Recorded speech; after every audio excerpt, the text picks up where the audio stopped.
যখন পেজাজু শয়তান রিগানের বডি ছেড়ে তার বডিতে চলে আসে, আমরা দেখতে পাই রিগান সেন্সলেস হয়ে যায় এবং ফাদার কারাস যেটা করে, সে শয়তান পেজাজুকে নিজের মধ্যে বন্দি করে নেয়। তারপর সে দৌড় দিয়ে জানালা থেকে লাফিয়ে পড়ে এবং নিচে পড়া মাত্রই তার মৃত্যু হয়। সমস্ত রাস্তা রক্তে ভিজে যায়, আশেপাশে থেকে মানুষ দৌড়ে আসে। ফাদার একজনের কানে কানে কিছু একটা বলেই সেখানেই মৃত্যুবরণ করে।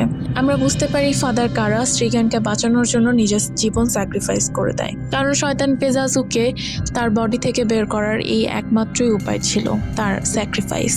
পেজাজু শয়তান তার স্থান নরকেই চলে যায় এবং রিগান মুক্ত হয়ে যায় এক অভিশাপ থেকে। তো মুভির শেষ দৃশ্যে আমরা দেখতে পাই রিগান অনেকটাই সুস্থ হয়ে গিয়েছে। ক্রিস তার মেয়েকে নিয়ে এই শহর থেকে গিয়ে নতুন কোনো একটা শহরে নিজেদের জীবন সুন্দরভাবে শুরু করার কথা ভাবছে এবং আমরা দেখতে পাই রিগানের বাবা এসেছে। রিগান ভীষণ খুশি তার বাবার সাথে থাকতে পেরে এবং মুভির একটা হ্যাপি এন্ডিং হয় রিগান, তার মা এবং তার বাবার সাথে।